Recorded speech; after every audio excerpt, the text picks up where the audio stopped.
karena Bapak menghina nabi saya Pak. Lebih bagus Bapak menghina orang tua saya, orang tua kandung saya daripada Bapak menghina Nabi Muhammad. Lebih bagus Bapak menghina orang tua saya daripada Bapak menghina Nabi Muhammad. Nah, itu Pak, kami orang Islam Pak. Semua orang Islam.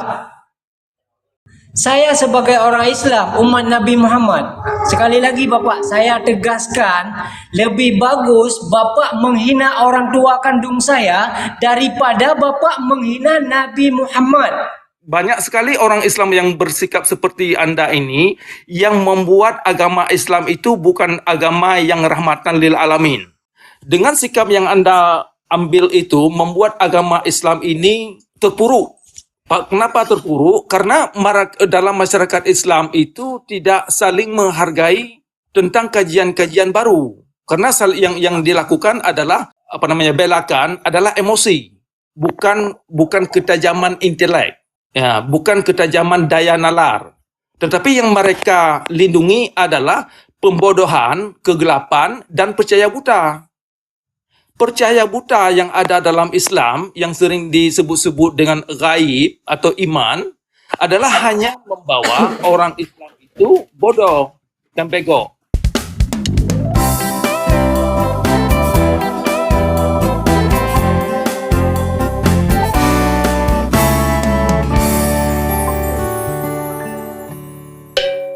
Ya, kebetulan tadi orangnya udah turun, tengkunya turun. Ini ada tamu yang baru. Ala dalam mati. Ya, silakan Bang, tanggapin. Mau ditanggapi atau seperti apa? Silakan. Selamat malam semuanya kawan. Ya. Ini saya minta izin dulu sama kawan-kawan lain. Pingin nanya ataupun pingin ngobrol sama Pak Cakra. Saya sebagai orang Aceh asli Pak Cakra. Ya, kami orang Aceh sama seperti abang kami yang naik tadi. Kami orang Aceh, kalau tidak menyinggung nama daerah dan nomor satu nama agama seperti Bapak ngomong tadi Nabi Muhammad sesat, itu Pak, maaf dulu saya ngomong dulu Pak. Dimanapun keberadaan Bapak, Bapak nggak nyaman. Jadi tolong Pak, tolong. Ya, Abi kita juga asli orang Aceh, walaupun sudah berbeda agama, saya yakin tidak mungkin Abi kita membenci nama Aceh, walaupun beda agama. Maaf, punten Pak, saya minta maaf. Seperti Bapak ngomong tadi, lebih bagus Bapak minta maaf saja. Minta maaf saja, dan tidak berulang lagi membawa-bawa Aceh, apalagi membawa Nabi Muhammad. Seperti Bapak ngomong tadi, saya Pak sebagai orang Aceh Pak, ramai juga kawan-kawan saya dari kuliah dulu non Muslim di Medan, di Aceh non Muslim juga ramai, orang Medan baik-baik, tidak membahas agama-agama, bahkan ras. Apalagi Bapak tadi udah membawa Nabi Muhammad sesat, sudah membawa ras. Jadi ya, begitu Pak sama saya Pak. Oke, baik, saya tanggapi. Berarti Anda ini orang yang terdoktrin, bukan jadi orang baik-baik sebenarnya. Cuman Anda membawa bendera Islam sebagai topeng. Sebenarnya Anda bukan baik-baik, bukan orang baik-baik. Ini saya tunjukkan kepada Anda. Anda setelah menunjukkan sikap, Anda sendiri terbukti ternyata doktrin dan ajaran yang Anda anut tidak membawa Anda kepada orang baik-baik. Ini poin yang satu untuk Anda ketahui. Termasuk banyak orang Islam Aceh lainnya. Kalau ajaran Islam yang Anda anut membawa Anda ini kepada orang tidak baik-baik, inilah yang saya persoalkan. Ada apa dalam ajaran Islam itu sehingga Anda ini harus mengancam orang lain dalam membuat sebuah kajian. Nah, kenapa Anda ini kok bisa terpengaruh dengan ajaran yang Anda anut sehingga Anda melarang orang lain untuk berpikir? Padahal berpikir itu adalah hak semua manusia, bukan hak Anda. Kemudian perlu Anda ketahui, Allah dan Rasul yang ada dalam Islam itu atas kuasa siapa sebenarnya? Kalau Allah dan Rasul ternyata atas kuasa kaum ulama, berarti Allah dan Rasul ini bermasalah. Bukan kepada semua manusia ternyata. Ternyata Allah dan Rasul ini adalah hanya elemen yang diciptakan dalam agama Islam sebagai topeng, sebagai wayang kulit, persis seperti wayang kulit. Jadi masyarakat Islam yang mereka ikuti adalah bayang-bayang yang diatasnamakan Tuhan atau diatasnamakan Rasul. Padahal yang diikuti itu bukanlah sesosok atau Tuhan yang dimaksud. Jadi perlu Anda ketahui ini Bapak, dalam tadi ini yang banyak sekali orang Islam yang bersikap seperti Anda ini yang membuat agama Islam itu bukan agama yang rahmatan lil alamin. Dengan sikap yang Anda ambil itu membuat agama Islam ini terpuruk. Kenapa terpuruk? Karena dalam masyarakat Islam itu tidak saling menghargai tentang kajian-kajian baru. Karena yang dilakukan adalah yang mereka belakan adalah emosi, bukan ketajaman intelek, ya, bukan ketajaman daya nalar. Tetapi yang mereka lindungi adalah pembodohan, kegelapan, dan percaya buta. Percaya buta yang ada dalam Islam yang sering disebut-sebut dengan ghaib atau iman adalah hanya membawa orang Islam itu bodoh dan bego. Nah, Ini Pak, kalau Anda seperti Anda ini nanti Anda punya anak Anda akan terteror dan akan stigma dengan ajaran-ajaran yang mengancam. Karena kalau Anda sendiri bersikap demikian, Anda nanti menganut agama Islam itu bukan karena mereka mengerti, tetapi mereka takut. Jadi pendekatan penakutan dalam perguruan Islam itu sangat bermasalah. Nah, Anda telah menunjukkan sikap Anda bahwa Anda adalah produk daripada penakutan cara beragama. Nampaknya Anda beragama bukan Anda mengerti, bukan karena daya nalar Anda, tetapi karena kepercayaan yang buta, doktrin yang buta yang Anda anut, yang membuat Anda ini bisa berani mengancam terhadap sekarang boleh saya ngomong Pak. Nah, sekarang saya yang ngomong, Bapak yang diam dulu Pak, izin. Ya, tadi Bapak bilang saya mengancam Bapak. Saya bukan menganut agama Islam dengan lillahi ta'ala. Bukan seorang Islam yang baik. Itu ucapan saya tadi karena saya bilang sama Bapak, karena Bapak ngomong untuk Nabi Muhammad. Jadi saya tidak boleh saya ngomong secara baik-baik sama Bapak, minta tolong, minta maaf sama kawan-kawan karena Bapak menghina Nabi saya Pak. Lebih bagus Bapak menghina orang tua saya, orang tua kandung saya, daripada Bapak menghina Nabi Muhammad. Lebih bagus Bapak menghina orang tua saya daripada Bapak menghina Nabi Muhammad. Nah, itu Pak, kami orang Islam Pak. Semua orang Islam. Itu Pak. Nah, bukan saya mengancam Bapak, bukan. Nah, saya minta tolong tadi. Dalam Islam itu kalau orang yang menghina Nabi disuruh minta maaf dulu. Nah, bukan disuruh ancam, bukan. Nah, tadi juga saya kan ngomong baik-baik. Nah, dari perkataan mana saya ngomong mengancam Bapak? Saya sebagai orang Islam, umat Nabi Muhammad, sekali lagi Bapak, saya tegaskan, lebih bagus Bapak menghina orang tua kandung saya daripada Bapak menghina Nabi Muhammad. Itu Pak, selaku saya orang Islam Pak. Maaf ini Pak, maaf. Begitulah Pak, saya. Oke, baik, saya tanggapi. Yang punya kuasa terhadap Nabi Muhammad yang Anda anut itu siapa sebenarnya? Nah, ini perlu Anda pikir. Tadi sudah saya pertanyakan, kalau Nabi Muhammad ini adalah sebagai rasul atas nama manusia lain, maka semua manusia di atas muka bumi ini semuanya berhak mengkritik kalau ada ajaran-ajaran yang ada dalam Islam itu yang diatasnamakan Tuhan semesta alam.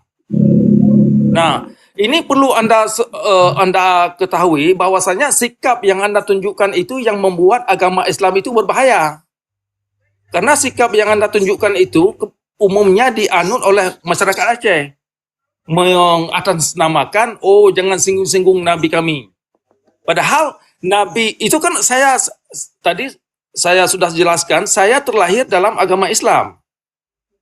Untuk Anda tahu, Anda sendiri lahir dalam agama Islam yang bukan keputusan Anda sendiri, tetapi keputusan orang tua.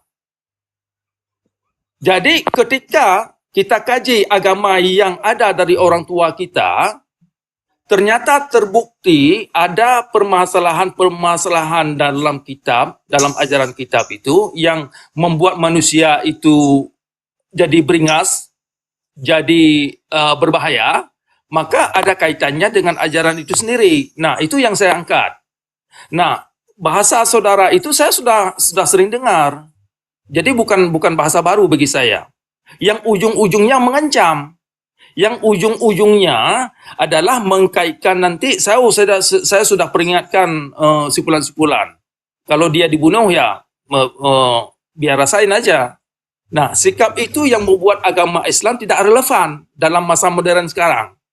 Semakin kebanyakan orang Islam bersikap seperti Anda, semakin orang-orang investor, ya, terutama orang investor, tidak mau untuk menginvestasi kepada daerah-daerah yang punya mental-mental militan seperti Anda.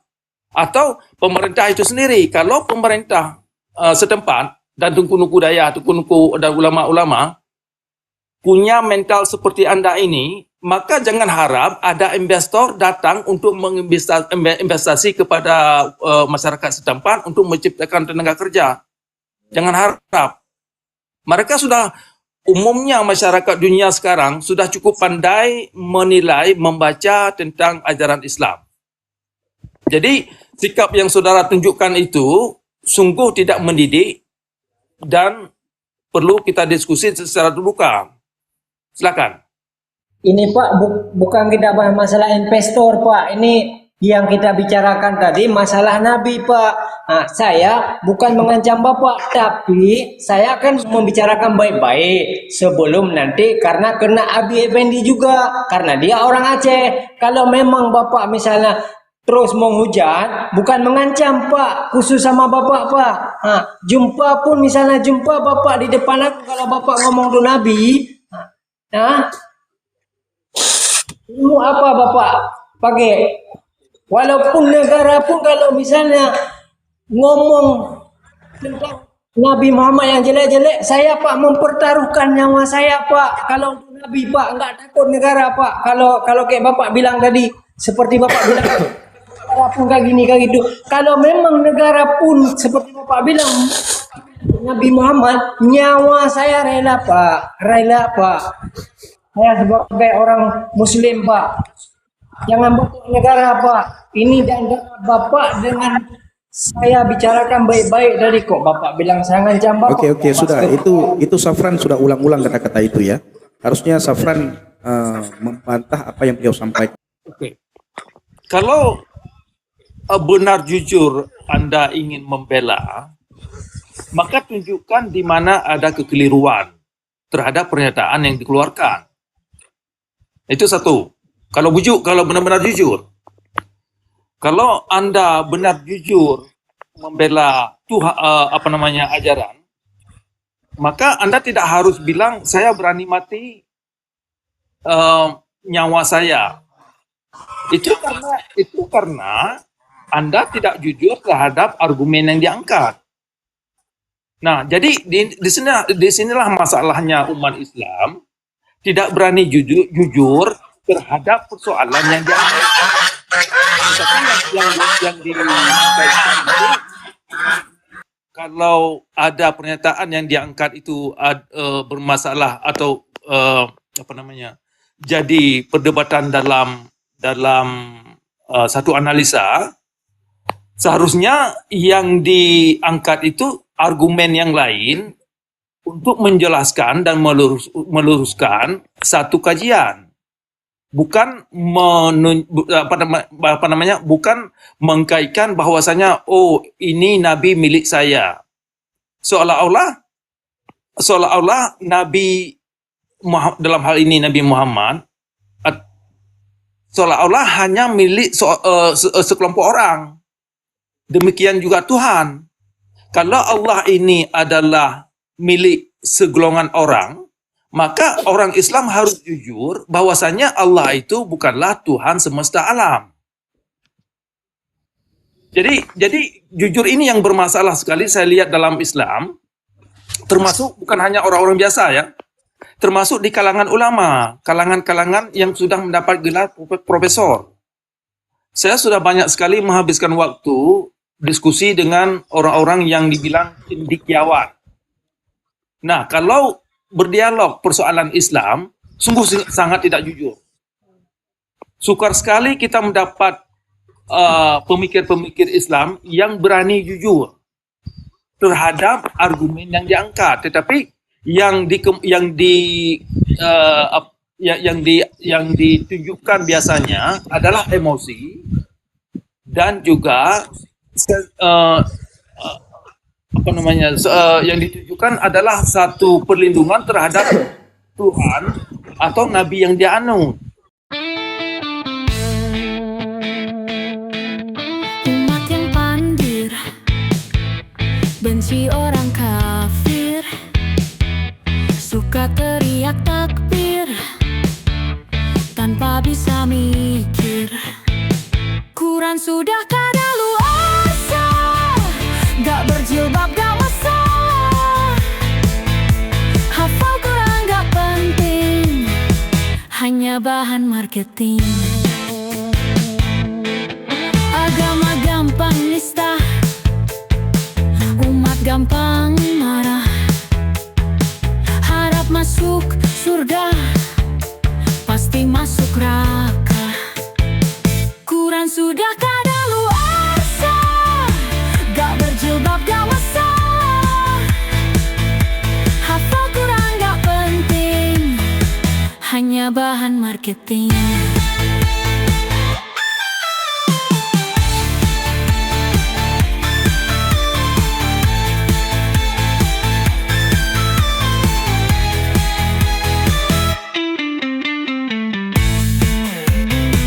Quran sudah kadaluarsa, gak berjilbab gak masalah. Hafal Quran gak penting, hanya bahan marketing. Quran sudah kadaluarsa, gak berjilbab gak masalah. Hafal Quran gak penting, hanya bahan marketing.